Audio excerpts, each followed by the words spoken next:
Urdu digest کے بانی اور سینئر صحافی، تجزیہ کار، کالم نگار اور شاعر و ادیب الطاف حسن قریشی سے ملنے ان کے گھر پہنچے۔ بیٹے کامران الطاف اور پوتے ایقان حسن قریشی نے استقبال کیا۔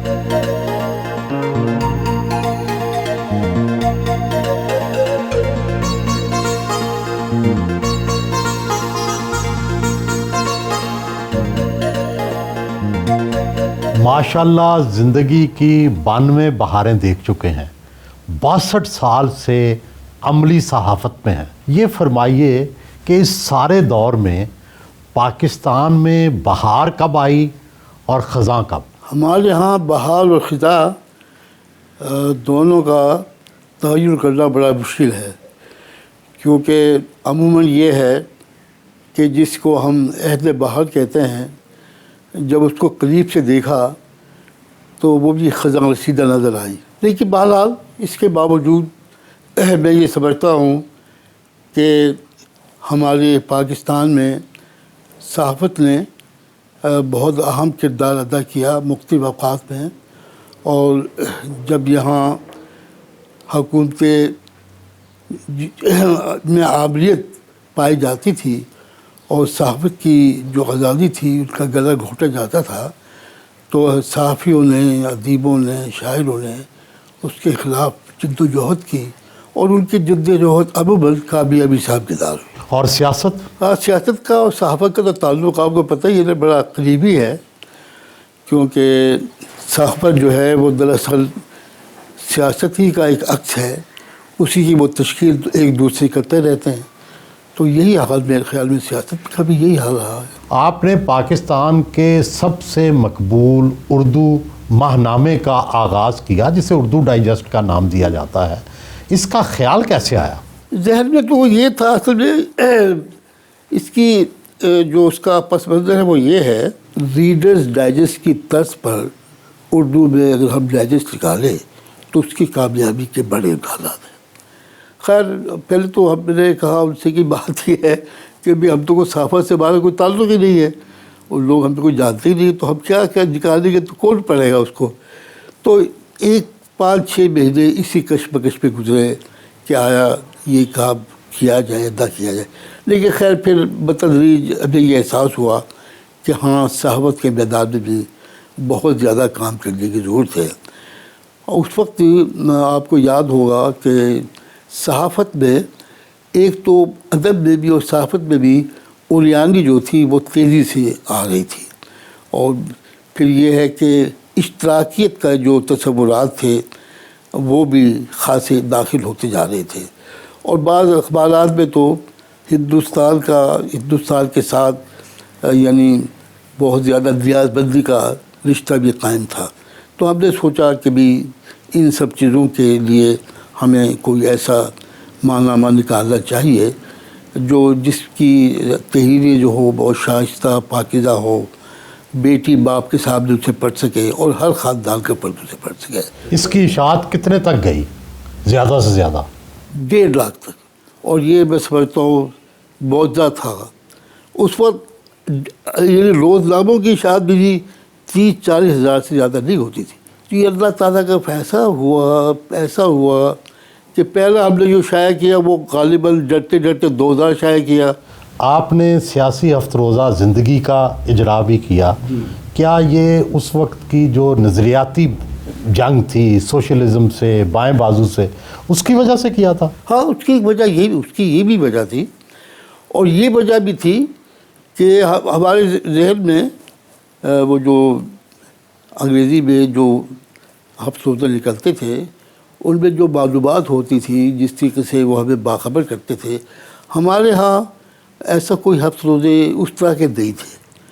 تو پھر ہم نے سوچا کہ، اور پھر جنگ بھی تیز ہو گئی تھی، نظریاتی جنگ بھی بہت تیز ہو گئی تھی، تو ہم نے پھر یہی سوچا کہ پہلے ماہنامہ تھا، پھر ماہنامہ ہم نے اس کے بعد پھر ہم نے ہفت روزہ نکالا، پھر ہم نے روزنامہ نکالا جسارت۔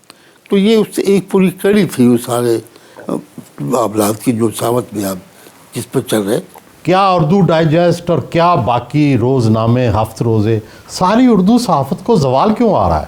نہیں، مجھے تو ظاہر تھی کہ چیزیں جو ہے اب یہ جو انٹرنیٹ آ گیا ہے اور جو نئی چیزیں آ گئی ہیں کمیونیکیشنس کی، اب لوگوں کا رجحان جو ہے وہ اخبار پڑھنے کی بجائے، کتاب پڑھنے کی بجائے وہ نیٹ پر کی طرف جاتے ہیں، کمپیوٹر کی طرف جاتے ہیں. تو ایک تو یہ وجہ ہوئی ہے، تو زیادہ وجہ تو یہی بنی ہے.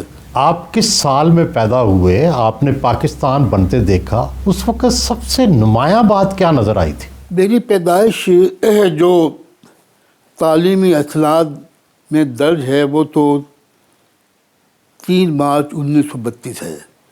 لیکن میرے بڑے بھائی گل حسن صاحب یہ بتایا کرتے تھے، بعد میں جب میں نے ان سے پوچھا تو انہوں نے یہ تاثر دیا کہ میری پیدائش جو ہے وہ 30 کے وسط میں ہوئی. باقی جو پاکستان کا، جیسے کہ جب 32 میں بھی اگر پیدائش ہے یا 30 میں بھی ہے، جب پاکستان بن رہا تھا تو اس میں 15 16 17 سال ہی کا ہو زیادہ سے زیادہ. لیکن یہ ہے کہ اللہ کے فضل سے ہمارا گھرانہ جو تھا وہ مذہبی گھرانہ بھی تھا، اس میں اخبار پڑھنے کا بڑا شوق تھا، کتب بینی کا بھی شوق تھا. تو اس کی وجہ سے بہت کم عمری ہی میں بہت سی چیزوں کا علم ہوتا چلا گیا، سیاسی طور پر جو واقعات رونما ہو رہے تھے. تو اس میں سب سے بڑا واقعہ جو مجھے یاد ہے، میں اس وقت شاید 4تھی جماعت میں تھا، تو یہ سن 40 کی قرارداد منظور ہوئی. تو یہ جب قرارداد منظور ہوئی تو ہمارا جو اخبارات تھے، یہ سرسی کے جو اخبار جو آتے تھے وہ دہلی سرسا تھا. یہ کون سا صوبہ تھا؟ یہ صوبہ یہ پنجاب تھا. پنجاب کا یہ جو تھا بہت ہی پسماندہ علاقہ کہلاتا تھا یہ. اور یہ تحصیل کی جو پٹی تھی یہ فیروز پور کے ضلع کے ساتھ جا کے ملتی تھی، جو یقینی طور پر مسلمانوں کا ایک اکثریتی ضلع تھا. جب سن 40 کی قرارداد لاہور منظور ہوئی تو میرے جو کلاس فیلو تھے اس میں ہندو بھی تھے، سکھ بھی تھے. زیادہ تو ہندو سکھ تھے، مسلمان تو بہت کم تھے. ہمارے ہاں مسلمانوں میں اگرچہ آبادی اچھی خاصی تھی، وہاں 20,000 کی آبادی میں ہم کوئی 8,000 سے زیادہ مسلمان تھے، لیکن تعلیم کا، پڑھنے کا شوق بہت کم تھا. تو بہت کم ہمارے لڑکے جو تھے وہ ہائی اسکول تھا. آپ کتنے بہن بھائی ہیں؟ 4 بھائی تھے اور 3 بہنیں ہماری تھیں. اب جو ہے بس اب ایک بہن رہ گئی، یہ میری سب سے چھوٹی بہن ہے، باقی سب کا انتقال ہو گیا. اور والد صاحب کا کیا شغل تھا؟ کیا والد صاحب میرے والد شیخ عبدالحمید صاحب اور عبدالغفار صاحب یہ محکمہ نہر میں پٹواری تھے. آپ نے پھر میٹرک کہاں سے کیا؟ سرسی سے کیا. اور اس میں آپ نے پوزیشن بھی لی؟ جی ہاں، اس میں پہلی پوزیشن میری وہاں آئی. یعنی وہاں مسلمانوں کی پوزیشن تو پہلے بہت کم آتی تھی. مجھ سے پہلے میرے بڑے بھائی اعجاز قریشی صاحب وہ بھی اپنے اسکول میں فرسٹ آئے تھے. ڈاکٹر اسرار احمد بھی آپ کے کلاس فیلو تھے؟ ان کے والد صاحب جو تھے وہ اصل میں وہ ڈپٹی کمیشن کے یا ایس ڈی اوز کے وہ لیڈر تھے. ان کا ٹرانسفر کچھ عرصے کے لیے سر سے ہو گیا. تو اس وقت میں 5 جماعت میں پڑھتا تھا، ڈاکٹر اسرار بھی 5 جماعت میں پڑھتے. تو اس وقت 1 سال اکٹھے ہم نے سرسے میں پڑھا. آپ کی کیا رشتہ داری تھی ان سے؟ وہ میرے پھوپھی زاد بھائی تھے. صحافت کے ابتدا سے ہی آپ کا رجحان پاکستان کے دائیں بازو کی طرف رہا. کیا آپ سے اس حوالے سے کچھ غلطیاں بھی ہوئیں؟ جی ہاں، غلطیاں تو بہت ہوئی ہیں. کیا سب سے بڑی غلطی کیا تھی؟ سب سے بڑی غلطی تو یہی ہوئی، میں یہ سمجھتا ہوں کہ وہ ان کو بہت وقت لگا جو ایک طبقاتی کشمکش تھی اس کو سمجھنے میں، اور جو پسماندہ طبقات تھے ان کی بہتری کے لیے کوئی عملی اقدامات کرنے کے لیے جو پروگرام بننا چاہیے تھا جس وسیع پیمانے پر، اور جتنا بڑا گہرا شعور ہونا چاہیے تھا، میں سمجھتا ہوں اس میں کمی رہی. آپ مولانا مودودی کے بہت قریب بھی رہے، ان کے نظریات سے بھی متاثر رہے، حالانکہ جماعت اسلامی میں آپ کبھی نہیں شامل ہوئے. اسی طرح آپ نے بھٹو کی بڑھ چڑھ کر مخالفت کی. کیا سمجھتے ہیں کہ اس محاذ آرائی سے ملک کو فائدہ پہنچا یا نقصان؟ محاذ آرائی تو اچھی چیز نہیں ہے اور اس سے نقصان ہی پہنچتا ہے. تو بھٹو صاحب کا معاملہ بھی ایسا تھا کہ جو اصل بات یہ ہے جو جس کا لوگوں کو پورا احساس نہیں ہے. میں دراصل جب ایوب خان کا عابریت کا دور بہت طویل ہوتا گیا. میں تو ایوب خان کے جب وہ آئے اور جو انہوں نے پہلی تقریر کی، میں اس وقت پولیٹیکل سائنس کا اسٹوڈنٹ تھا اور میں یہ رحمان پورے میں رہتا تھا. تو ایک دن پتہ چلا کہ وہ ماشاء اللہ لگے ہیں اور یہ ہے کہ ایوب خان صاحب تقریر کریں گے. تو چنانچہ تقریر سننے کے لیے محلے کے 15-20 لوگ جو تھے ہم ایک جگہ جمع ہوئے تو تقریر انہوں نے کی. تو انہوں نے جو تقریر بڑی سخت تقریر کی سیاست دانوں کے خلاف. تو جو ہمارے ساتھی سب لوگ بیٹھے ہوئے تھے سب لوگ اس کی تعریف تقریر سے بہت خوش ہوئے. انہوں نے کہا جی اب صحیح مسیحا آیا ہے، اب ہماری ساری جو پسماندگی ختم ہو جائے گی اور ملک بہت ترقی کرے گا. میں نے ان سے کہا بھائیو تم کیا بات کہہ رہے ہو، یہ تو پاکستان کے ساتھ بڑا ظلم ہو گیا ہے. جب فوج کسی ملک پر قابض ہوتی ہے اس ملک کا سارا نظام تلپٹ ہو جاتا ہے اور وہ جو ایک سیاسی عمل ہوتا ہے جس میں عوام شریک ہوتے ہیں وہ رک جاتا ہے اور اس کی وجہ سے بہت خرابیاں پیدا ہوتی ہیں. جو میں نے مطالعہ کیا ہے مختلف قوموں کی زندگی کا، تو میں سمجھتا ہوں یہ میرے قوم کا بہت سیاہ ترین دل ہے. یہ میں نے اس وقت کہا جب اس سے پہلی تقریر کی. تو میرے ذہن میں تو ایک یہ نقشہ پہلے سے ہی موجود تھا کہ یہ فوجی جو عابریت ہے یہ ہمارے لیے بہت ہی عذاب بن کر نازل ہوئی ہے. تو اس کے اچھا پھر جب ایوب خان کا بہت زیادہ طویل ہوتا گیا تو میرے دل میں یہ خواہش پیدا ہوئی. میں اس وقت اردو ڈائس ہمارا نکال چکا تھا 60 میں. یہ مطلب یہ ہے کہ ماشاء اللہ تو 58 میں آیا تو اس کے 2 سال بعد ہم نے اردو ڈائس نکالا. بڑا مشکل وقت تھا، ایوب خان کا زمانہ تھا، بڑے سخت قوانین تھے. اس کی وجہ سے سب اخبارات میں کوئی بات ایسی نہیں چھپ رہی تھی جو نظام پر تنقید کرتی ہو یا اس کو چیلنج کرتی ہو. تو پھر میرے ذہن میں یہ خیال آیا کہ ایوب خان کے مقابل کوئی اور شخصیت کو ابھارا جائے تاکہ وہ بجائے ہمیں ایوب خان سے نجات ملے اور کوئی نئی قیادت ابھرے جو زیادہ بہتر انداز میں اور جمہوری انداز میں نظام کو چلا سکے. تو میرے اس خیال کے پیش نظر پھر میں نے بھٹو صاحب کو کی جو ساری ان کی سرگرمیاں تھیں ان کا جائزہ لینا شروع کیا اور پھر فیصلہ کیا کہ ان سے انٹرویو کیا جائے. جب میں نے انٹرویو کیا اس وقت بھی میرے ذہن میں یہی خیال تھا کہ بھٹو صاحب کو ایوب خان کے مد مقابل لا کر کھڑا کرنا ہے اور جس کے نتیجے میں ایوب کا جو عہد ہے یہ ختم ہو اور ایک نوجوان آدمی جو نسبتاً نوجوان ہے اور گفتگو بھی وہ بہت عوامی کرتے تھے اس وقت بھی، تو وہ اس سے ملک جو ہے. چنانچہ وہ جو انٹرویو شائع ہوا اس میں ان کی شخصیت وہ پھر شائع ہوا اور پھر یہ ہوا کہ اس پاکستان ٹائمز نے اس انٹرویو کو پہلے صفحے پر 8 کالمی سرخی کے ساتھ شائع کر دیا. تو بات کہیں سے کہیں پہنچ گئی. چنانچہ اس انٹرویو کے نتیجے میں بھٹو صاحب جو تھے وہ کابینہ سے فارغ کیے گئے. یہ میرے خیال میں پہلی 1 جون 1966 کو یہ انٹرویو اردو ڈائس پہ شائع ہوا تھا اور اسی دن یہ پاکستان ٹائمز میں بھی شائع ہوا. تو میں حسب معمول پہلی تاریخ کو اپنا گھر سے دفتر آیا کوئی 8:30 بجے کے قریب. تو میں جب آیا تو وہاں کمرے کے اندر جو میرا ٹیلی فون تھا اس کی گھنٹی بج رہی تھی مسلسل. تو خیر میں گیا جا کے اٹھایا فون تو کسی نے آواز آئی کہ بھی تم کون بات کر رہے ہو. میں نے کہا میں الطاف حسن قریشی بات کر. اچھا تو آپ اردو ڈائس کے ایڈیٹر ہیں؟ میں نے کہا جی ہاں. کہ آپ وزیر خارجہ بھٹو صاحب آپ سے بات کرنا چاہتے ہیں. میں نے کہا کرا دیجیے. خیر وہ آگے لائن پر آ گئے. بڑے سخت لہجے میں انہوں نے گفتگو کی کہ الطاف تم نے کیا کیا، جو میں نے تم سے آف دی ریکارڈ باتیں کی تھی وہ تم نے شائع کر دی اور یہ تو اخلاقی جو صحافت کے اخلاق اس کے خلاف کام کیا. میں نے کہا جی یہ تو میں نے تو کوئی چیز ایسی شائع نہیں کی، جو کچھ آپ نے کہا وہی میں شائع کیا، اور آپ نے مجھے نہیں کہا کہ یہ باتیں جو ہے یہ آف دا ریکارڈ ہے، اور آپ نے مسلسل ایک اسی میں کہ نہیں تم نے غلط کیا اور یہ ہوا. اور ایوب صاحب جو ہے، صدر ایوب صاحب بہت ناراض ہے، وہ تمہارا جو پیپر ہے پر اردو رائز کو اسے ضبط کرنا چاہتے ہیں اور کینسل کرنا چاہتے ہیں اس کا ریگولیشن کا، اور تمہیں گرفتار کرنا چاہتے ہیں اور پریس ضبط کرنا چاہتے ہیں، تو اس لیے تو فوری طور پر اس کی تردید شائع کر دو.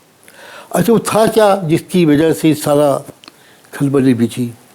ہوا یہ کہ میں نے ان سے ایک سوال پوچھا کہ بھی ہندوستان جو ہے وہ اپنی بالادستی قائم کرنا چاہتا ہے، تو کیا پاکستان کو وہ بالادستی قبول کرنی چاہیے یا کوئی آزاد روش اختیار کرنی چاہیے؟ اس پر وہ بھٹو صاحب جو تھے وہ ان کا تو سبجیکٹ تھا، تو وہ اس پر کافی تفصیل سے انہوں نے گفتگو کی.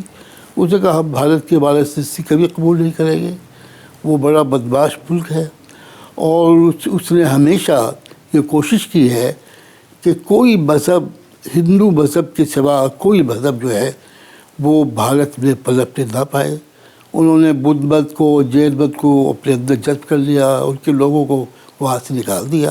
یہی وہ کام اسلام کے ساتھ کرنا چاہتے ہیں، لیکن وہ یہ ہم کام نہیں ہونے دیں گے، ہم ان کی بالادستی قبول نہیں کریں گے، اور اگر ضرورت پڑی تو ہم میدان جنگ میں اتر کر اس کا مقابلہ کریں. چنانچہ اس کے بعد پھر بھٹو صاحب نے اس کو یہ سمجھا کہ الطاف صاحب نے جو انٹرویو میرا لیا وہ ایک سازش تھی مجھے اقتدار سے نکالنے کی.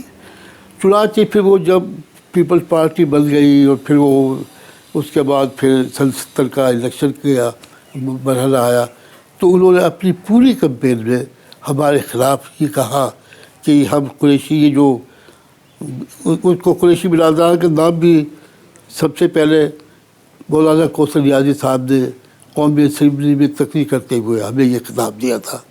تو انہوں نے کہا قریشی برادران کو میں فکس اپ کر دوں گا.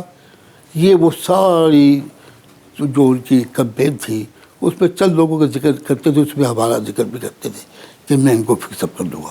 چنانچہ پھر وہ جب آئے تو آتے انہوں نے پہلا کام یہ کیا کہ ہم دونوں بھائیوں کو، اور بلکہ تینوں، مجیب الرحمن شامی صاحب کو، اعجاز صاحب کو ہم نے گرفتار کیا. پھر واقع وہ پنجاب پینچ کے جو دو دوست تھے، 5 ہم صحافی جو تھے، وہ 5 اپریل کو گرفتار ہوئے. لیکن آپ اس وقت جو 1970 کی کمپین تھی اس میں بھی تو آپ نے جماعت اسلامی کی حمایت کی. آپ کے وہ مشہور مضامین اس سے پہلے شائع ہوئے کہ مشرقی پاکستان میں محبت کا زمزم بہہ رہا ہے، اور اس پہ ادبی اعتراض ہوتا ہے کہ آپ نے حقائق کے خلاف لکھا. کیا یہ سچ ہے؟ نہیں، یہ دیکھیں نا، بات یہ کہ جب بھٹو صاحب کا ہمارے خلاف وہ کمپین کر رہے تھے تو پھر انہوں نے اشتراکیت کا بہت بلند باغ انداز میں دعویٰ بھی کر دیا تھا کہ میں وہ نافذ کروں گا، اور ہم سمجھتے تھے کہ اشتراکیت کا جو پورا نظام ہے وہ اسلام کے نظام سے بڑا مختلف ہے، بلکہ اس کی ضد ہے. تو پھر تو ہمارے ان کے درمیان ایک کشمکش شروع ہو گئی تھی. لیکن جو آغاز ہوئے بھٹو صاحب کے ساتھ جو تعلق کا آغاز ہوا اس کا میں آپ کو پس منظر بتا رہا تھا کہ جذبہ یہ تھا میرا کہ ان کو میدان میں لایا جائے اور یہ بہتر حکمران ثابت ہو گئے. اس کے نتیجے میں بھٹو صاحب نے ایوب خان کو چت تو کر دیا، مگر وہ جو آئے جس انداز میں آئے وہ اور بھی ہمارے لیے مشکلات کا باعث بنے. تو یہ بات صحیح ہے کہ ہم نے نظریاتی طور پر جو تھا سن 70 کے انتخابات میں ہم نے ان لوگوں کا ساتھ دیا جو اسلامی نظام کو چاہتے تھے کہ پاکستان میں نافذ کیا جائے اس پہ. اور جہاں تک محبت کا زمزم بہہ رہا ہے ذرا ہٹ کر تھا.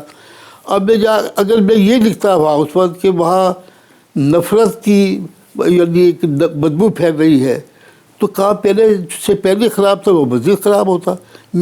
اور حقیقت یہ ہے کہ جب میں وہاں 1 مہینے سے زیادہ میں مشرقی پاکستان ٹھہرا لکھنے سے پہلے، اور میں مختلف جگہوں پر گیا، شہروں میں بھی گیا، دیہات میں بھی گیا، تو دیہات کے تو بیشتر لوگ پاکستان کے حق میں بات کر رہے تھے، اور وہ اس کو اچھا نہیں سمجھ رہے تھے کہ یہ جو 6 دکان ہے یہ کوئی اچھی چیز ہے. البتہ شہروں کے اندر جو تھے وہ متاثر تھے، اور وہاں جو ہڑتال ہوئی اس میں شہروں نے حصہ بھی لیا۔ آپ نے شاہ فیصل کا انٹرویو کیا، ذوالفقار علی بھٹو کا انٹرویو کیا، یحییٰ خان کا انٹرویو کیا، ضیاء الحق کا انٹرویو کیا، اور بڑی عالمی شخصیتوں کا انٹرویو کیا۔ آپ کے انٹرویو میں خاص بات کیا ہوتی تھی؟ دیکھیے خاص بات تو میں سمجھتا ہوں کچھ بھی نہیں ہوتی، لیکن بات یہ لوگ سمجھتے ہیں کہ وہ بہت اچھے ہوتے تھے، بڑے مقبول ہوئے۔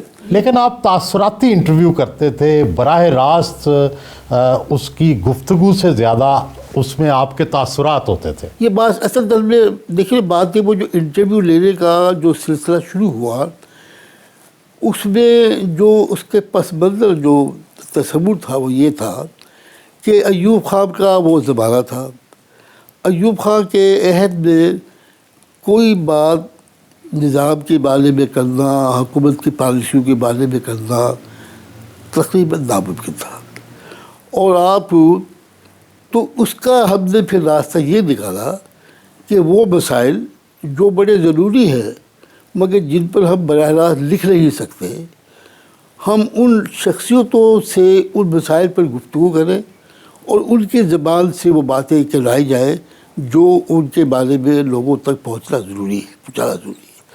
اور اس کا مطلب بھی جب آپ بڑی شخصیت سے بات کریں گے جن کا ایک نام ہے، جس کا لوگ احترام کرتے ہیں، جن پر ہاتھ ڈالنا بھی مشکل ہوگا، جب ہم ان کی زبان ان ایشوز پر بات کریں گے تو پھر وہ جو ایک فہم ہے ان مسائل کے بارے میں اور ان مسائل کے بارے میں جو آگہی ہے۔ کون سا آپ کا ایسا انٹرویو ہے جسے آپ آج تک بھلا نہیں سکے؟ وہ تو مجھے ہر انٹرویو دیکھ کر یاد ہے کہ کیونکہ سارا بڑی پھر بھی ایک سب سے نمایاں ہوتا ہے نا۔ آدمی نمایاں تو خیر، لیکن میں سمجھتا ہوں کہ کمپریہنسو انٹرویو تو سید ابوالعلا مودودی کا تھا سب سے اچھا انٹرویو۔ باقی یہ ہے کہ ہٹ جو تھا وہ ضیاء الحق کا ہوا، وہ اتنا پڑھا گیا، وہ تو پھر وہ وقت کی بات ہے۔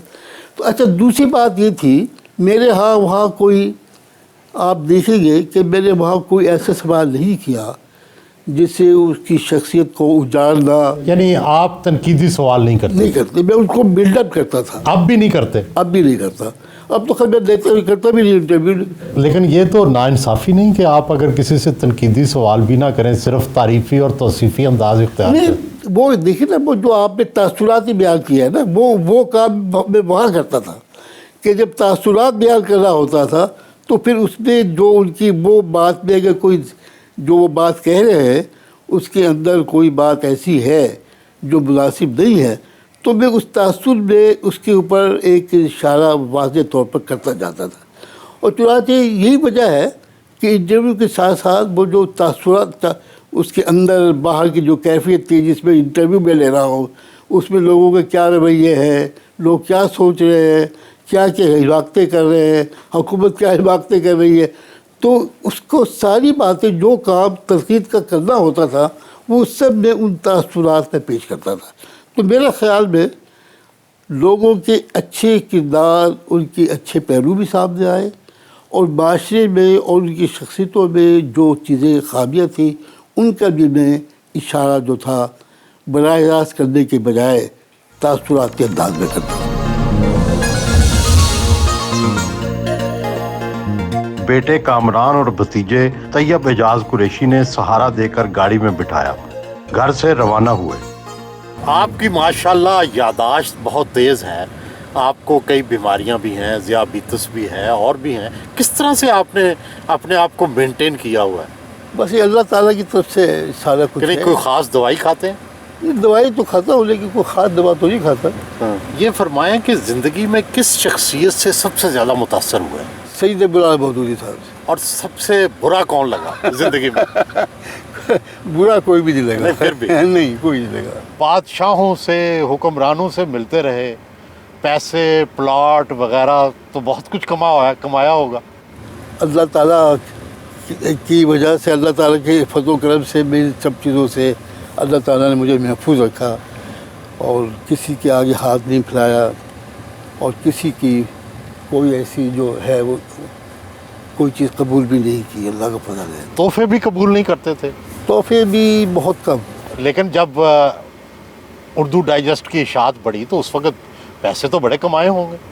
جنہیں پیسے کمائے کم ہیں، کیونکہ ہم اس کے ساتھ ساتھ، ایک تو یہ تھا کہ اشتہارات ہمیں کچھ زیادہ نہیں ملتے تھے، دوسرا یہ کہ ہم اس کے ساتھ ساتھ اور بے شمار علمی تحقیقی کام کرتے تھے، اس پر خرچ کرتے رہتے تھے۔ یعنی ہم نے جہاں اردو ڈائس نکالا، اس کے ساتھ ساتھ ہم نے پھر بے شمار کانفرنسز بھی کی اردو ڈائس کے تحت۔ سب سے بڑی کانفرنس جو ہوئی، جو پورے پاکستان سے 800 کے قریب مندوبین آئے، وہ ہم نے اردو ڈائس کے تحت کی۔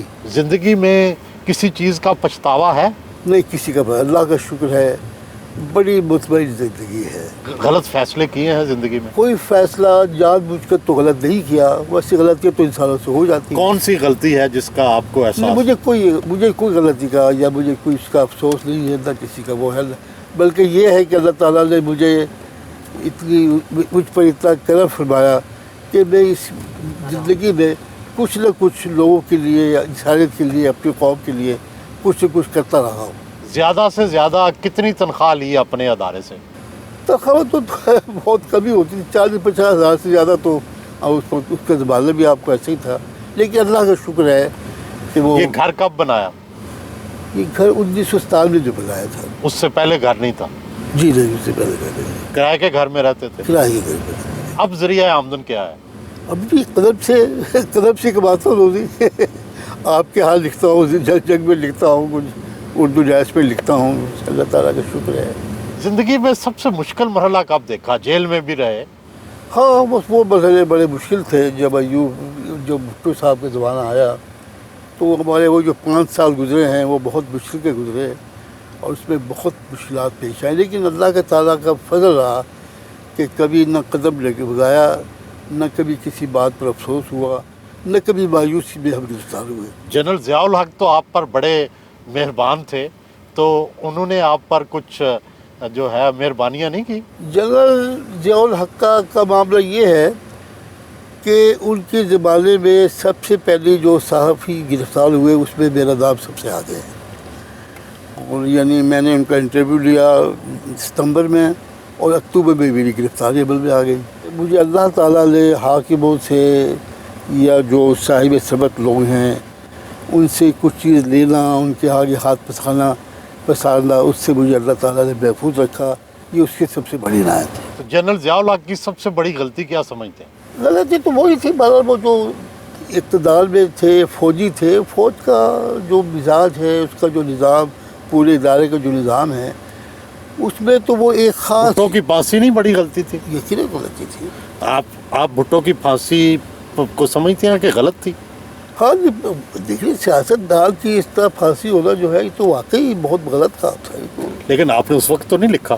نہیں لکھتے تھے، مگر اب ان سے گفتگو کرتے تھے، اس کو روکتے تھے کہ یہ کام نہ کریں آپ۔ ضیاء الحق کو روکا آپ نے؟ ہاں، کب نے کہا کہ یہ کام نہ کریں آپ۔ جنرل ضیاء الحق ایک دفعہ آپ کے سامنے رو بھی پڑے تھے، اور آپ کے ٹانگوں کو، آپ کے یہ گھٹنوں کو ہاتھ لگایا تھا، کیا ہوا؟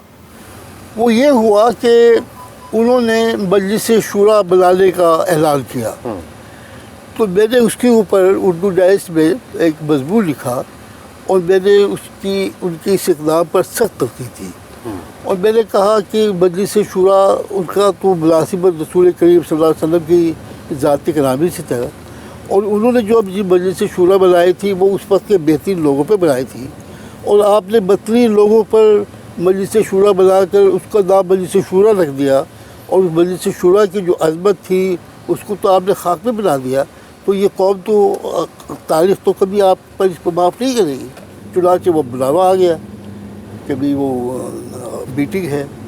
اب میں نے سوچا کہ میں جاؤں یا نہ جاؤں، کیونکہ میں نے بڑا سخت داری لکھا تھا، لیکن میں نے کہا ٹھیک ہے، میں چلا گیا۔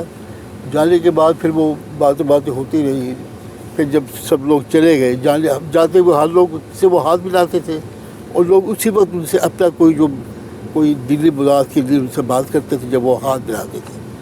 جب میری باری آئی، میں نے ہاتھ ملایا تو مجھ سے کہا کہ الطاف صاحب تو جانا نہیں، ٹھہرنا، مجھے تم سے ضروری بات کرنی ہے۔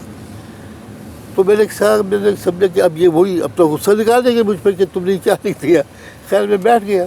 جب سب لوگ چلے گئے تو پھر وہ اس کے بعد میرے پاس آئے، اور پھر جو آپ نے بات کی پھر انہوں نے ایسے ہی کیا، گھٹنوں پہ ہاتھ رکھا، ہاتھ رکھا، رو پڑے اور کہنے لگے تم نے مجھے ایسی بات تحریر لکھی ہے کہ میں اس پہ بہت شرمندہ ہوں، اور پھر یہ کہا کہ میں مجھ سے وعدہ کرو کہ تم اسی طرح بے خوفی سے چیزیں لکھتے رہو گے اور میری رہنمائی کرتے رہو گے، مجھ سے وعدہ کر کے جاؤ۔ لیکن پھر پکڑا کیوں؟ آپ کو قید میں کیوں ڈالا؟ میں تو شروع کی بات ہے نا، نہیں، جب آپ کا انٹرویو ہو گیا تھا ان سے یہ بات تو بہت بات کی ہے نا، اچھا یہ بات جو ہے یہ تو مجلس شورا کا تو آخری زمانے کی بات ہے نا، اچھا یہ وہ گرفتاری شروع کی بات ہے۔ اچھا، تو گرفتار کیوں کر لیا؟ آپ سے تو بڑی عقیدت رکھتے تھے۔ نہیں، عقیدت کا یہ ہوا نا کہ انہوں نے، میں نے جب انٹرویو لیا تو انٹرویو بہت پسند کیا گیا، لوگوں نے بہت کیا، باہر بھی اس میں بھٹو صاحب کے خلاف پہلی دفعہ وہ بولے تھے، بولے تھے، کوٹ بھی کیا گیا، باہر بھی بہت کوٹ ہوا، سارے اسی سے، بلکہ فیئر پلے جو ہے آپریشن کا، اس کا نام پہلی دفعہ پتہ چلا، اس کی سٹوری بھی لوگوں نے اسی انٹرویو سے لی۔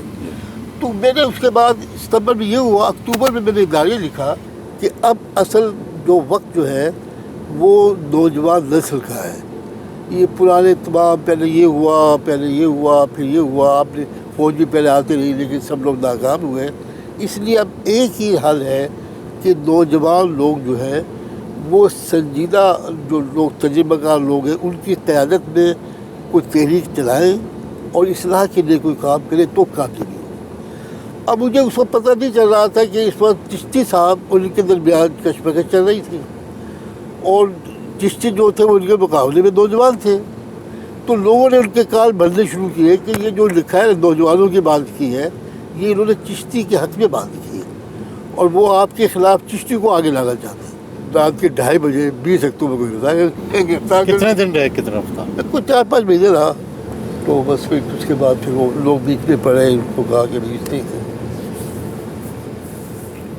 مگر اس دونوں پہلو سامنے، وہ پہلو بھی کہ وہ آنکھیں یعنی بالکل یعنی پھوٹ پھوٹ کر رونا جسے کہتے ہیں نا، وہ روئے کہ آپ نے میری آنکھیں کھول دی ہے۔ لیکن کیا آپ سمجھتے ہیں کہ وہ سچ بولتے تھے یا منافقت پر مبنی گفتگو ہوتی؟ نہیں، سچ بھی بولتے تھے، منافقت بھی، سیاست دان جو ہے جب وہ جس منصب پر ہوتا ہے اس میں باتیں۔ آپ نے نواز شریف کی اور ان کی سیاست کی بڑی دیر تک حمایت کی اور بے نظیر بھٹو کی مخالفت کی، کیا آپ سمجھتے ہیں کہ اس میں کہیں غلطی ہوئی آپ سے؟ بے نظیر کے سمجھنے میں غلطی ہوئی ہے آپ سے؟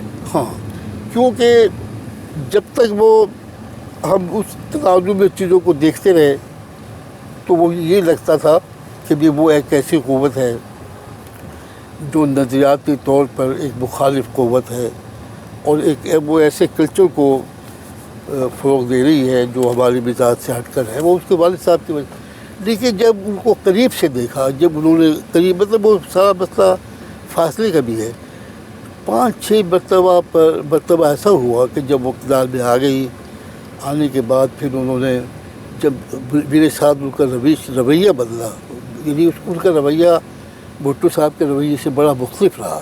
اب آپ کو افسوس ہوتا ہے اس مخالفت؟ ایسا نہیں، ہم نے دیکھیں نا، ہم نے جو مخالفت کی اس میں ایک بات کا خیال رکھا کہ کوئی اخلاق سے گری ہوئی بات نہیں کریں گے، کوئی ایسی بات نہیں کریں گے جو جذبات پہ بولی، بس دلائل کی بنیاد پہ بات کریں۔ ٹھیک ہے، جو نواز شریف صاحب کے بارے میں آپ کا اندازہ تھا، البتہ کہ آپ نے جماعت اسلامی جس کے ساتھ آپ ہمیشہ جڑے رہے، اس کو بھی چھوڑ کے آپ نے نواز شریف کا ساتھ دیا، تو اب کوئی اس پہ افسوس یا آپ کو یہ احساس ہو کہ آپ نے ٹھیک کیا تھا؟ کہ ہم یہ سمجھتے تھے کہ جماعت اسلامی اور نواز شریف کی جو جماعت ہے، وہ مل کر اگر انتخابات لڑیں گے تو جماعت اسلامی کو کچھ فائدہ ہوگا، اگر نہیں لڑیں گے تو جماعت اسلامی کو نقصان ہوگا۔ ہمارا یہ تجربہ تھا اور یہ ہمارا نقطہ نظر تھا، اور یہی بات ہم قاضی صاحب سے بھی کہتے رہے۔ لیکن پھر آپ ان سے دور ہو گئے نا، ان کی پالیسیوں سے، جماعت اسلامی کی؟ نہیں، ہم نے اسی پر صرف ہم نے اختلاف کیا، اور ہم نے کہا کہ ہمارے خیال میں آپ کو، لیکن پھر آپ نے نواز شریف کا ساتھ دیا نا۔ وہ تو ہم یہی کہہ رہے تھے نا کہ آپ کو مل کر کرنا چاہیے، تو اس میں ساتھ دینا نہ دینے کا تو مسئلہ نہیں، وہ چونکہ نہیں مانے تو اس پر ہم نے کہا کہ آپ نے غلط فیصلہ کیا ہے، اس سے جماعت کو نقصان پہنچے گا، اور وہ پہنچا۔ اب پالیسی غلط ہے جماعت اسلامی کی؟ اب پالیسی تو وہی چل رہی ہے نا جس میں بجائے کوئی ٹھوس کام کرنے کے، بجائے اس کے کہ وہ کوئی ایسے، اب وہ زیادہ جذباتی گفتگو، جذباتی نعرے. اب کراچی میں جو کچھ ہوا، اب اس انتخابات میں جو کچھ ہوا، اور اب وہ جناب جس طریقے سے وہ ساتھ دے رہے ہیں پی ٹی آئی کا، تو ہم سمجھتے ہیں کہ یہ پالیسی مناسب نہیں ہے، اور ان کو تو اپنی ایک پالیسی جو اصولوں پر مبنی ہو ان پر ان کو قائم رہنا چاہیے. یہی ان کی طاقت ہے.